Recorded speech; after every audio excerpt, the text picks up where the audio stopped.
بسم الله الرحمن الرحيم. الحمد لله والصلاة والسلام على رسول الله صلى الله عليه وعلى آله ومن سار على نهجه واستنى بسنته واهتدى بهداه إلى يوم الدين. أما بعد،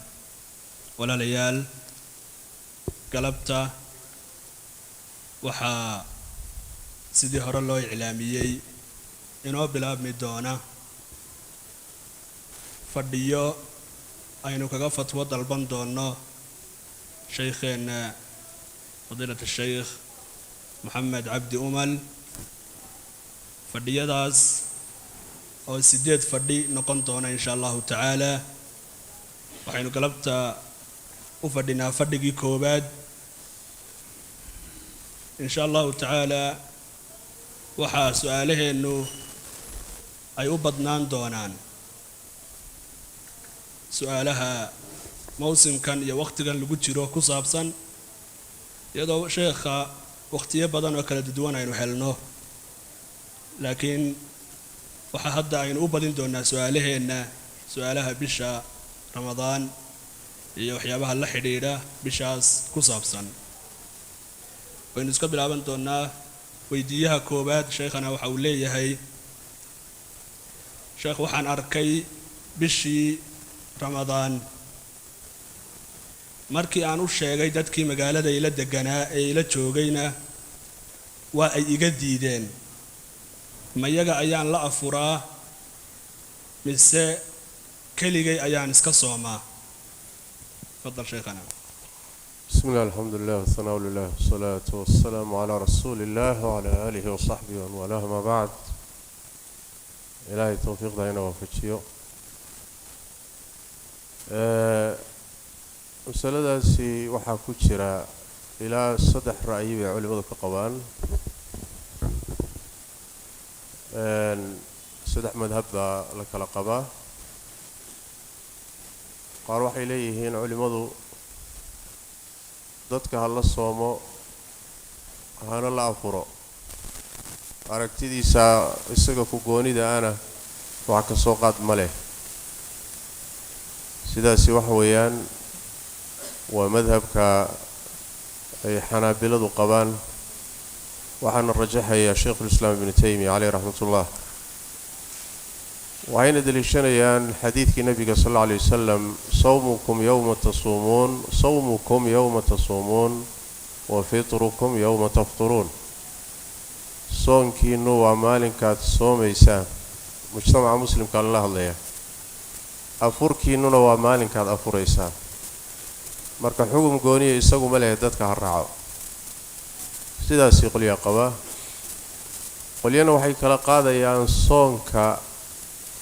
iyo afurka bisha shawaal arageeda. soonka waxay leeyihiin dadka ha raaco, ma soonka ha ku soomo aragtidiisa. afurkase yuusan keligii afurin dadka la afuro. waana sida ay u badan yihiin culimadu. waxa ixtiyaad loo sameeyaa masalada afurka waxa loo adkeeyay, waxa la diidayaa inuu ku fududaado. marka soonkiina waxa la dadka la soo isagu ku soomi kara aragtidiisa, afurka se dadka la afuro. madhab waxa jira Imam Shaafi'i alayhi rahmatullahi oo qabo oo ah labadaba soonka iyo afuridda labadaba aragtidiisa khaaska ee laga qaadan waayay ha ku soomo hana ku afuro, laakiin ha qarsado. sidaas aadna moodaa inay u dhowdahay sawaabka u dhowdahay madhabka Imam Shaafi'i alayhi rahmatullah. masalada uu ka qabo oo ah haddii uu isagu bisha keligii arko oo dadku ka rumaysan waayaan ha soomo, laakiin soonkiisu ha u qarsoonaado. haddii sidoo kale bishii shawaal ay dhalato isaga keligii arko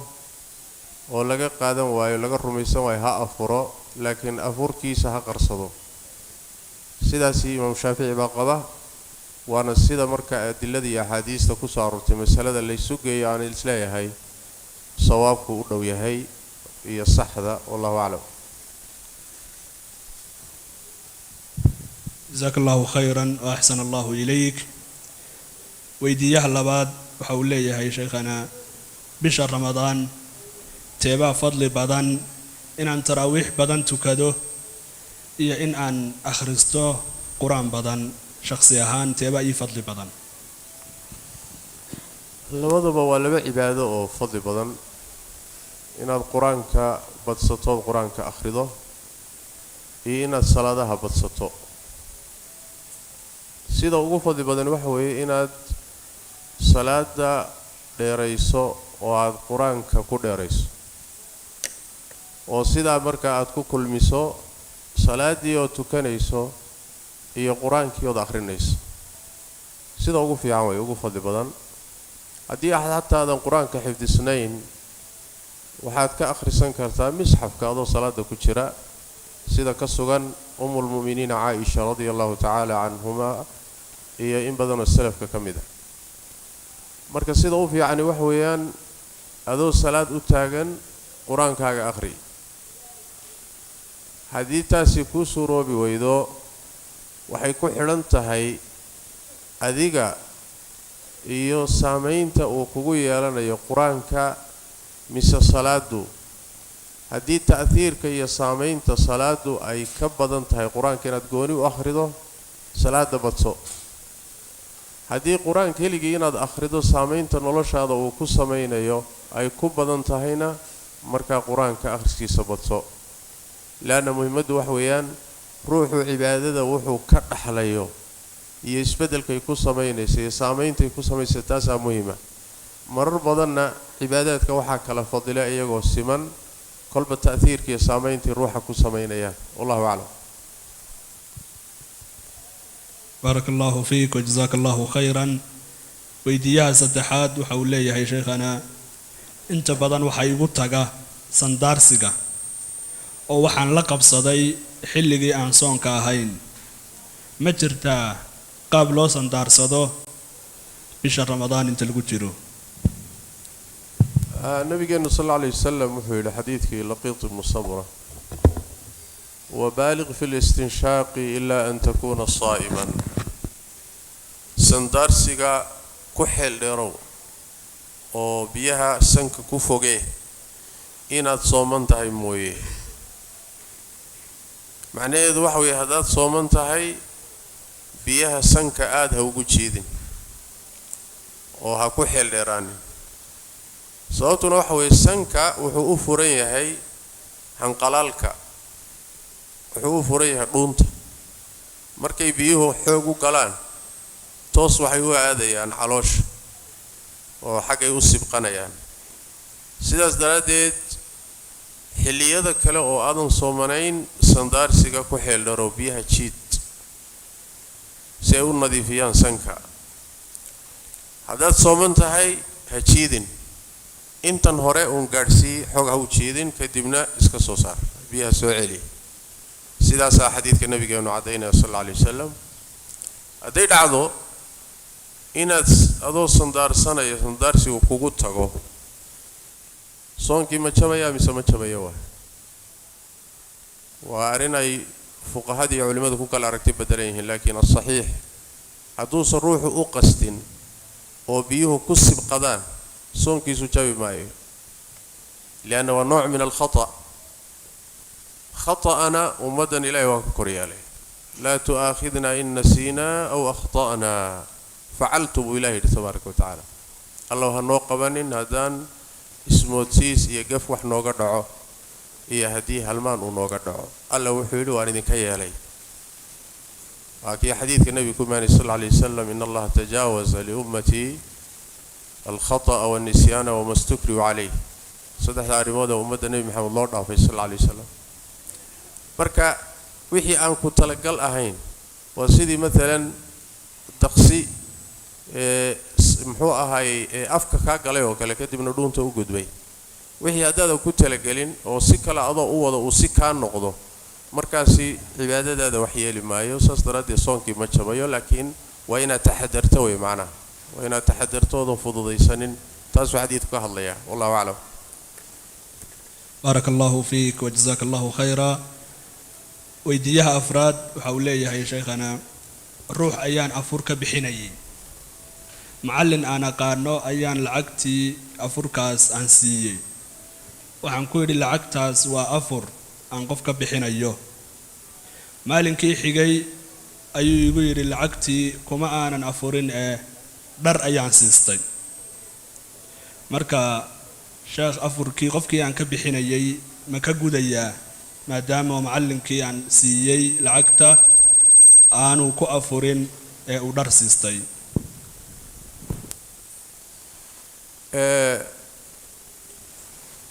ruux baan ka afuriyey,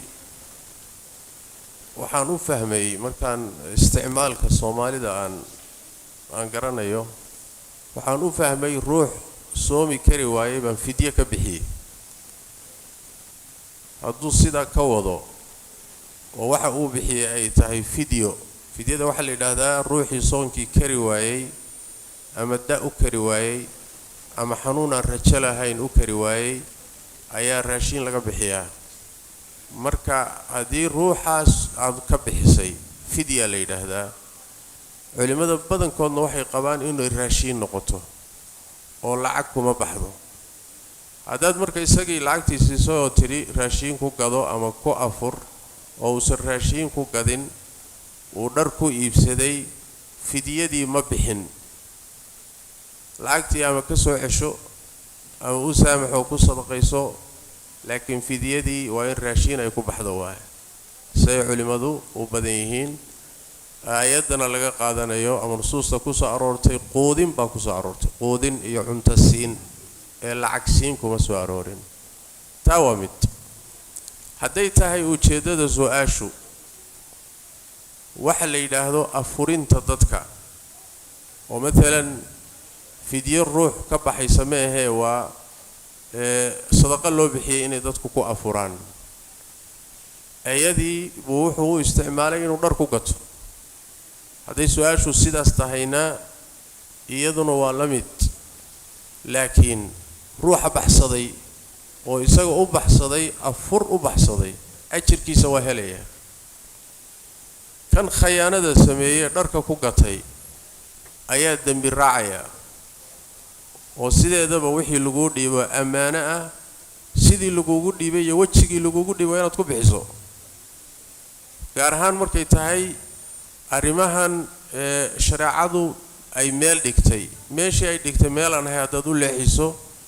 ruuxii ku dirsadayna aad khayaanto, markaasi waa inuu toobad keeno, lacagtii uu qaadayna waa inuu bixiyo, meeshii loogu talagalay dib ugu bixiyo. wallahu aclam.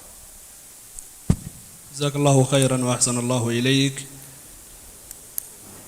su-aasha shanaad ama weydiinta shanaad waxay odhanaysaa, gabadh baa soo qortay, waxaan ahay gabadh iyada oo ay ka dhiman tahay afurkii 15 daqiiqo ayaan dareemay qoyaan hoose. kadib iskuma aanan taxallujinin, waayo haddii aan idhaahdo xaqiijii waxaan ka baqay inuu dhiig igu noqdo oo maantoo dhan soonkii aan soomanaa uu iga buro. markii aan afuray kadib ayaan xaqiiqsaday inuu dhiig ahaa. marka soonkaygii muxuu xukunkiisu noqonayaa sheekh? maadaama qoraxdii oon dhicin ay caadadu ku dhacday gabadha, soonkii wuu jabay. inay ka dhuumato oo ha fiirinin tidhaahdana waxba xukunka ka bedeli mayso. leanna waxa weeye wixii wax jabinayay waa la helay, wayna xaqiiqsato gadaal bay ka xaqiiqsatay inuu caado ahaa. qoraxdu intaysan dhicin inay caadadu ku dhacdayna waa xaqiiqa, marka soonkii wuu jabay. maalinkaa waa inay dib u soo qallayso, layskumana khilaafsana masaladaas. mid baan ugu dari lahaa gabadha iyo gabdhaha muslimaadka ah, cibaadaadka markay gudanayaan oo cibaadaadkii khayraadkii ay samayn lahaayeen ay caadadu ka jabiso, ilaahay tabaaraka wa tacaala waa ka naxariis badan yahay dadaalkii ay sameeyeen inuu ajir la'aan ka dhigo. maalinkii way qallayn, laakiin maalinkii dhannayd ee soomanayd ee af xidhnayd bilaash noqon mayso, ajir ilaahay waa u qorayaa. ruuxa hadduu isagoo cibaadaysanayo cibaadadiisii ay ku timaado wax awood ilaahay oo isagu shaqo ku lahayn cudur baa ku dhacay wuu xanuunsaday maalan hurdaa la tagtay xisbigiisii cibaadadiisii bay seejisay ama safarkii baa ka tagsiiyey waxaa loogu qorayaa sidii isaga oo sameeyey oo kale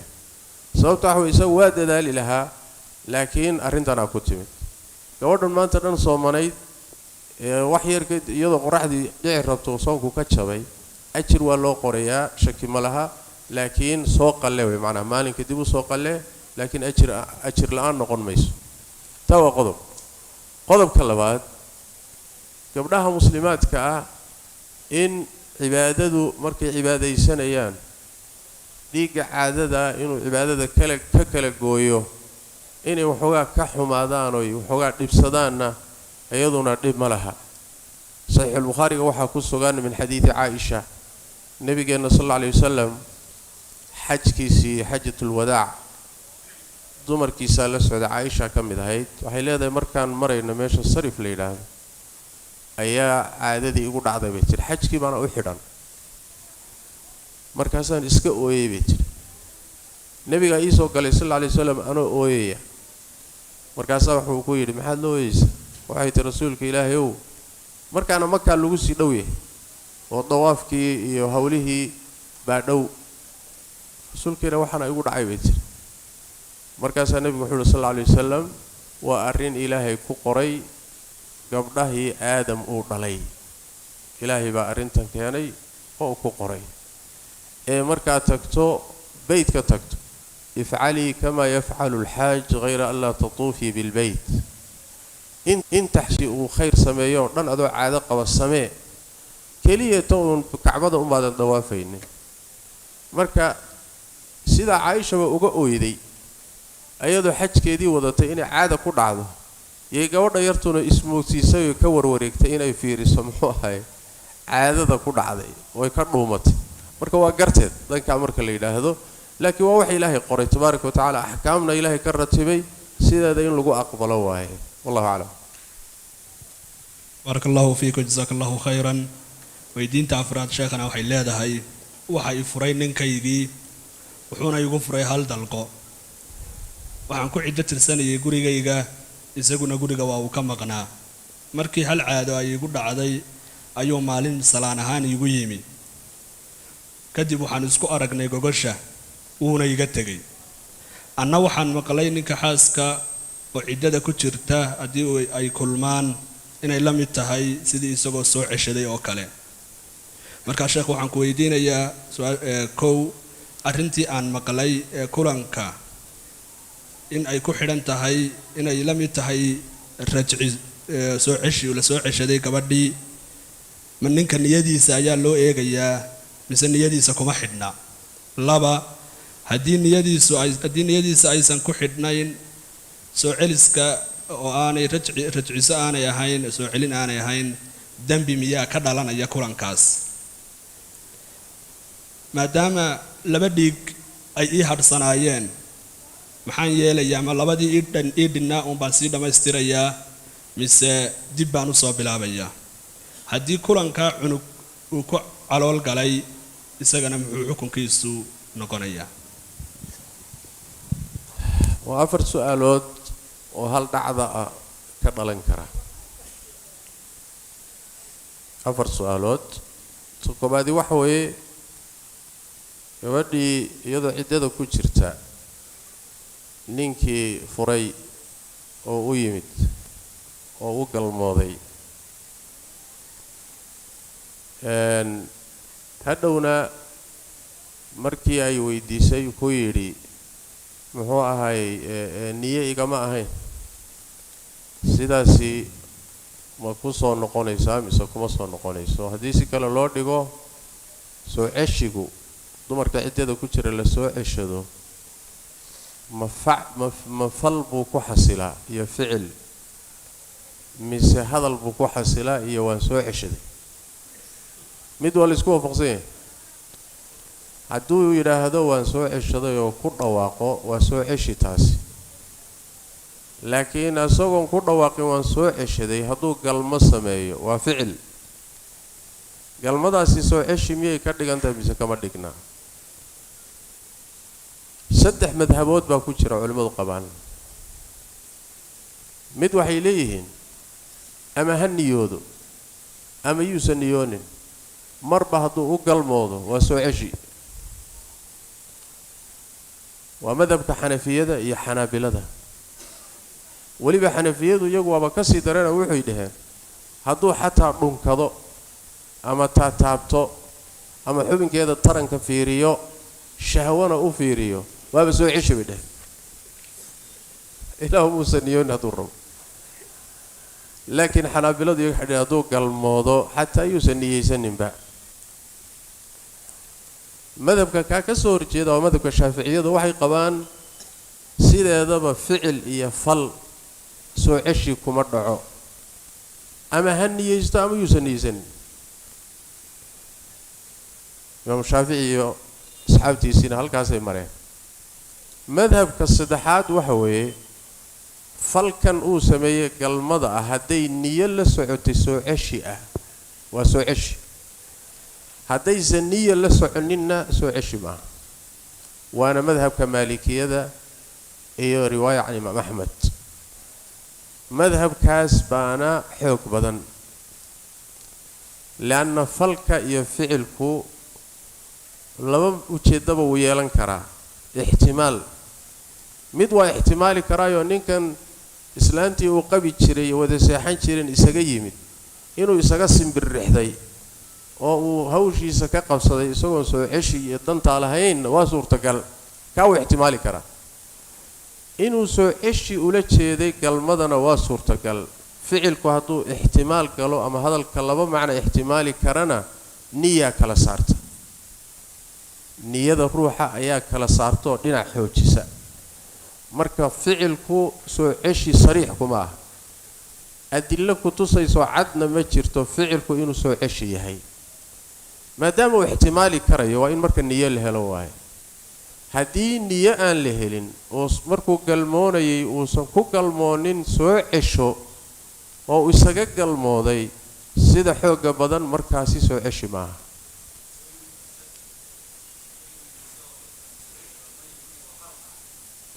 waa qalad dhacay buu dhahay asagii hadduuba qirsan yahayba inuusan niyad lahayn oo soo ceshi uusan lahayn bimacneedu waxa weeyaan galmo khalad ku dhacday waaye soo ceshina maaha sidaasaa xoog badan masaladuna khilaafiye waaye su-aasha labaad ee qodobkaa ka dhalatay waxa weeye miyaan dambaabnay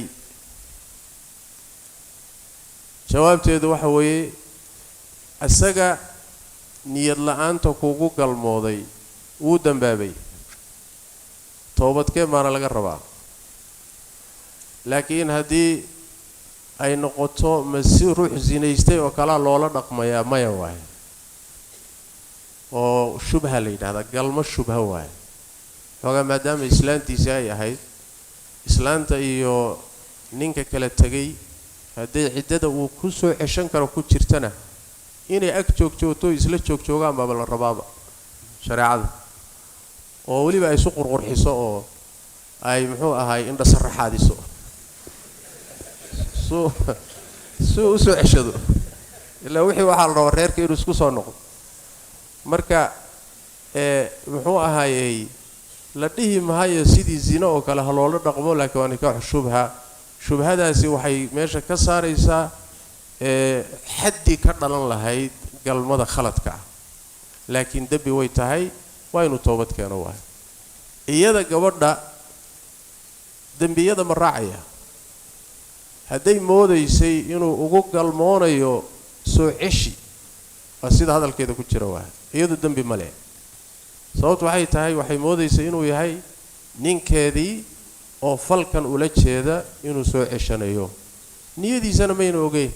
hadday sidaa islahayd dee ninkeedii u galmooday oo kale laga soo qaadayaayo ayada dembi raaci maayo dhankeeda wax dembiya ma raacay su-aasha saddexaad ee arrintaa ka dhalatay waxa weeye ciddadii ay waday laba cidday soo martay miya laba cidday laba dhiig bay tirsatay hal dhiig baa u laabnaa mid bay soo martay laba u laabnay soo maa galmaa dhacday ma ciddadii haddana miyay bilaabi mise tii hore intii uga laabnayd unbay dhammaystiri meesha fuqahada qaarkood ay dhahaan tadaakhul ciddaad wax mushkila amal isagii un hadduu yahay laanna waxba isbedeli maayaan hadduu ilmo yimaadana kii hore hadduu ilmo uurka kusii jiray uu yahay iyo hadduu hadda uur galay toona labadaba uu ilmihiisii waa hadduu nin kale meesha soo geli lahaa waxaa la dhihi lahaa ciddadii horena kii horena ciddadiisii dhammaystir oo labadii laabnaa dhammaystir tu cusub oo kalena haddana samee laakiin waa isla isagii ciddadeedii unbay dhammaystiranaysaa hore taana waa sidaas waa su-aasha afraadi waxa weeye ilmaha hadduu ilmo uur galo oo galmadaa khaladkaa ilmo ku uur galo ilmahaasi yuu ku abtirsanayaa ma garacbaa mise ninkiibaa loogu abtirinayaa jawaabtu waxa weeye ninkaa loogu abtirinayaa waana ilmo sharciya waay culimaduna intaa waa isla ogol yihiin sababtu waxay leeyihiin galmadu waxay ahayd galmo shubho zina ma ahayn ilmahana sidiisaba waxaa nasab loogu sameeyaa ansaabta in loo sugo bini aadamka shareecadu way ku dadaashaa wax yar haddii loo heli karo oo nasab lagu siin karayo aabii loogu abtirin karayo waa lagu siinaya wax yar xataa baynamaa ilmaha inuu nasabkiisii waayo oo loo diido ay shareecadu aada u adkaysay hal arrin keliyuu ku waayi karaa arrintuu ku waayi karo waxa weeye inuu kii dhalay ee xadhigga ku dhalay maxkamad sharciya tago lecaantamo 5 dhaarood maxkamada horteeda ka maro inuusan ilmahan dhalin taasuu ku waayi karaa ilaa heer waxay shareecadu gaadhay xataa xaaskaagii ilaahay naguma keene xaaskaagii ood qabtay haddii nin kaleeto kuu dabamaro oo ilmo uur galo ilmihii adigana uu kaa suuroobi karo isagana ka suuroobi karo adaa iska leh alwaladu lilfiraashi walilcaahiri alxajar ilmaha gogoshaa iska leh ninkan gogosha leh islaanta qababaa ilmaha leh ninkan ka imaadka ahee soo duulayna dhagax baa lagu dili isagu ilmo uu qaatay iska dhaafa dhagax buu leeyahay marka wax yar baa loo raadinayaa ilmaha in nasab loo sugo bal waxay yidhaahdaan ilmaha inuu aabihii loogu abtiriyo keliya waxay ku filan tahay niyada ay ugu galmoonayo inay tahay ismoodsiis xataa hadduu ismoodsiiyo inay xaaskiisii tahay iyadoon xadhigba ugu xidhnayn oo uu saa ugu galmoodo niyadaasaa ilmaha abtirka siinaysa oo waa masaladay dhahaan wad-u shubha tanoo kale waaye oo naag islaan kale oo aan tiisiiba ahayn ayuu amin habeena uu isaga galmooday tiisii uu moodaya malaa isagoo safar ku maqnaaba gogoshiisii ugu yimid markaasuu iska barakeeyey waagii hore dee nal iyo waxba ma jirin guriga mugdiyo ma laga yaabaa inuu iska barakeeyey marka malaha iyaduna waxba uma sheegina way iska wateen marka saasuu ku uurgalay xadhigba ma jiraba ogow laakiin ninkan islaanta u galmoonaya muxuu ugu galmoonayaa inay xaaskiisii tahay soo maaha intaasaa ku filan inuu ilmuhu abtir helo shareecadu way ku dadaashay in intii suurtagala abtir loo sameeyo carruurta waxaa yeele xuquuq badan baa ka dhalanaysa oo laga ilaaliyo in laga dhigo ilmo zina ku dhashay intii loo heli karo waa in loo raadiyo waahay marka ilmaha waxa weeye waxay dhahayaan culimmadu galmadu shubhay ahayd culimmada qaarkoodna waaba qabantaan soo sheegnayba galmadu xataa hadduusan niyad la imaanin soo ceshi inay tahay culimmada qaar baa qabay soo maahayn meelahaasaa marka ilmaha wax looga raadinayaa ilmuhu marka waa ilmo sharci oo saxa weeye wallahu aclam weydiinta lixaad sheekhana waxa ay odhanaysaa ninkaygii baan kala tagnay anoo ciddadii ku jira ayuu yidhi waan ku soo ceshtay anna meeshii kama aanan qaadin waxaan kala maqnayn muddo 2 sano ah annagoon is arag xitaa markii uu yidhi waan ku soo ceshtay 2 sano kadib ayaan Nairobi isku aragnay oo aan habeen wada seexanay kadibna dib dambe isuma aanan arag maxaan sameeyaa sheekh Soomaali imtixaan baa haysta qaxeedii baa wax badan keenayo dib badan baa taagan su'aalaha ugu badan waa su'aalaha qoysaska furitaanka guurka xuquuqdooda waxaasa u badan su'aalaha inta badan wadaadada u yimaada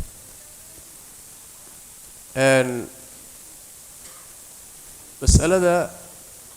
gabadha markii ninkeedii uu furay oo uu ku yidhi waan ku soo ceshaday iyadoo ciddada ku jirta iyaduna ayna waxba ka soo qaadin khalad baa halkaa ku jira iyada khaldan sideedaba arrinta soo ceshiga haweenaydu haddii dalqadii koowaad lagu furo ama tii labaad lagu furo oo tii saddexaad laaban tahay soo ceshigu waa xaq uu ninku leeyahay haweenaydu inay raalli ku noqotana laazim aha في سورة البقرة أبو إلهي كشيغي وبعولتهن أحق بردهن في ذلك وحكوه الرئيسي الطلاق مرتان فريتان كهوين كاللقوسو عشان كرو واللبا دي تلقضو دي هوري مركزا إلهي وحوري تار دحدادا لبدا تلقضو عددو دا انت كتشرتو سو عشي جيدا رقا حق له raggooda ayaa xaq u leh waa xaq ninku leh hadduu marka iyadoo ciddadii ku jirtay ku yidhi waan ku soo ceshaday anigu waxba kama soo qaadin maxaa la yidhahdaa inaad wax ka soo qaadaba looma baahnaba inaad raalli ku noqotaba looma baahna jaa isagaa iskale xaqan waana ku soo ceshaday xaaskiisii baa tahay haddaadan rabin mar kale haddana dood ka keen ama furitaan kale ha kugu sameeyo ama maxkamad ha kaa furto laakiin xaas baa tahay طيب aanu nimaadno marka su'aashii gabadha ayadoo sidaa lagu soo ceshaday laakiin ayadoo aan rumaysanayn inay xaas tahay ayay kala tageen oo 2 sano kala maqnaayeen kadibna mar baa la kulmay oo waa la isbarakeeyay maxaan dhahaynaa markaa waa nin baadidiisii oo ka maqnayd helay waay وأنا الحاسكيسي هلاي واحد أيضا إنه رميسنان بينه حاس إلى حاسته لكن حاسكيسي أو صحة أي هاي قلمضنا صحبه قدرت بهدنا ولا يسوي ولكن ماشي يوجد بس يقعد هذا لا نين كذي ويه إنتان أوجي نين بوه هاي هرتته أنا جاوبت السؤال هذا يهشوا أما دقشوا أما تجد ميدون هكاش إمساك بمعروف أو تسريح بإحسان هدي ويدو واسيدا دمر بدن وصوماليا ما انت هايسته هدي ويدو كان يعرب مالو دغاي marka kadib waxa u furan inay qaadiga u tagto oo ay isfasaqdo oo xarigi marka uu gooyo oo qaadigu gooyo wallahu a'lam جزاك الله خيرا وأحسن الله إليك سؤال شيء كلن كان ما أنت وجودن بيسا وحي أورانيسا شيخنا دتك كو أفوري هذا كسو يري مسؤول كي مسلمين تا دولك يكونوا لايين كدبنا دبك أوجادا إن مالني أي دافتي أو أركي بشي أو لبعة دتكاس حكم كود نقنيا مالين تاسي مالين دافتي أو أي سوء علينا أيام با way dib ka soo soomayaan mise sidaas ayay ku dhaaftay oo iyagu laguma laha qalle masalada aragtida bisha lagu soomo ama lagu afuraa khilaaf fuqaada dhexdooda yaala isku khilaafsan yihiin waana khilaaf caan ah oo soo jiray qolo waxay leeyihiin aragtidu meeshii laga arkaba hal qaato day sugnaato وانا مذهبك علماء u badan yihiin jumhuurtu qabaan waa qolina waxay leeyihiin sida deegaan ahaan la isu raacsan yahay oo mutaaliicda la isugu dhow yahay hal la isula soomo la isula afuro tan hadda caalamul islaami ka jirtay horay uma jirin oo caalamul islaami waxa qaybiyay oo dawladahan ka dhigdhigay waa gaalada meel ay muslimiintu intay ku kulmeen ay dhaheen aan intaasoo dawladood noqon xuduudda kala samaysan ma jiro laakiin reer galbeedka markay qabsadeen ayay kala jarjareen oo ay dawladda duwaylaadkan u sameeyeen marka dowlaadkan hadda jiray caalamul islaami ka dhisan in lagu saleeyo masalada aragtida soonka iyo afurka in lagu saleeyo hal qodob bay ku imaan kartaa khilaafka hal la yareeyo waana sida ay culimadu marayaan khilaafka hal la yareeyo oo halkii balad halkii wadan dadkii wada joogay inta iskhilaafi lahaayeen hay isla soomeen oo hay isla afureen oo amarka nidaamka iyo dawladdaas qaateen waxay ku socotaa masaladaas marka min baab taqliil al-khilaaf khilaafka hal la yareeyo laakiin mas'ala asal kule ma aha khilaafkii hore ee fuqahada waxaan saa u leeyahay wadaadadeenii fuqahada ahaa ee kutubta fiqiga akhrin jiray markay ku arkaan fiqiga shaafiiciyada kale ikhtilaafu al-mataalic ba waxay u qaadanayaan inay tahay dawladahan xuduudaha kala leh fiqiga iyo fahamkana totally waa mid khata ah sax ma maxay yeelay midaal baan idin siinaya magaalada Mandera iyo balad xaawo intay isu jiraan hal magaalay ba hadda wada noqdeen ka waran hadii la yiraahdo Manderana waxay la matlac tahay Nairobi balad xaawana waxay la matlac tahay Muqdisho waa soconaya ma meeshan marka ma gali karto mana galayso masaladii la dhigi jiray ikhtilaaful mataalica ee kutubta fiqiga ku taalay totally ma gali karto laakiin sida culimada mucaasiriinta qaar kamid ah ay leeyihiin intii isku dawladba hay isla soonto hay isla afurto waxay ku saleynayaan khilaafka hal la yareeyo khilaafka hal la yareeyo masalada bay ku duleen waa sharka uun hal la yareeyo taas waa mid waay haday marka cadaato in aad ku soontay dawlad aad hoos joogto amarkeed ama cid wax ku sheegtay amarkeed warkiisa aad qaadatay gadaalla ay kaaga cadaatay inay ku dhaaftay maalin aduu saa doonto u cadayso hadday ku cadaatood hubsatay inay maalin ku dhaaftay waa inaad soo qalayso laakiin waa inay cadaato say kugu cadaan kartaa مثلا waxay ku cadaan kartaa inaad 28 beri soonto kale hadii 28 beri adoo sooman oo bishii la arko ay cadaato macnaheedu wax way aragtidaad ku soontaa mid damba ahayd waad khaldantay leena wax way ma noqoto bishu 28 nabigu wuxuu sallallahu alayhi wasallam mid bay noqotaa ama 29 ama 30 bay noqotaa waxa khalad ah intaad horay u khaldantay oo bishii oo la aragtay ku soomi la arkay aad ku soomi weyday oo soonkaagii dib dhacay oo 28 markaad soomantahay bishii ay banaanka timid haddana inaad diido tiraado may wax ma arki oo ismoodsiiso diido si aad khaladkaagii khalad kale haddana ugu sii dhisto oo haddana maalin ciid aad haddana u sii soomanaad waa inaad afurto kadibna maalin soo qalayso tawa mid waay ama bisha weynideedii aragti yaraanteeda waxba lagu ma dhiso bishii xalaan aragnayo meel kore joogto laba ahayd ma habeen oragno way yareed laba ma noqon kartaba waxba lagu ma dhisataa iyada sababtu wax weeyaan nabigu sidoo sheegay sallallahu alayhi wasallam aakhiru zamaanka biluhu way weynaan doonaan i'tibaaraad bayna leedahay meesha marka aad joogto iyo biluhu say u kala duwan yihiin bay arintaas ku xidhan tahay taas marka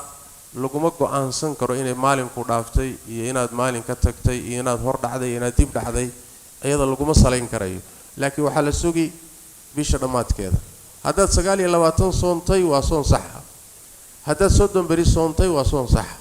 labadaba bishu way ku dhamaataa nabiga sallallahu alayhi wasallam waa marka la yiraahdo aragtiyo kala gedisan baa lagu soomi karaa markii la qabsado labaduba sax bay noqon karayaan والله أعلم. جزاك الله خيرا وأحسن الله إليك. إلهي سبحانه وتعالى شيخ كعب المريو جوابها ونغسي سؤاله يويديمه إن ويديني بالشدة كيمي إلهي سبحانه وتعالى ميزانك حسنات كنسا وقعص لأيو إنك أنا هاي نقدك وكو كفايدة استه وكو رقمة علمي الشيخ وينوشيغي كلن كان قلبته وحاكي كوباد إن شاء الله تعالى وحكا بين دونا تضبط كلن وكلاء وفتوى سيدي مسجد كلاجي إعلامية إمام الكيا علماء المسجد كاي شيئين كلن كان اللباد وبري إن شاء الله تعالى عصر كي بعد العصر wixii su'aalo ah waxaa lagu soo hagaajin doonaa sheekh cabdirashiid insha allahu tacaala wabillahi towfiiq wasalaamu calayna maxamed rasul sallam bejka masajidka sigiska ee facebooka waa lagu soo qori karaa iyagana insha allahu tacaala. السلام عليكم ورحمة الله وبركاته. عليكم السلام ورحمة الله.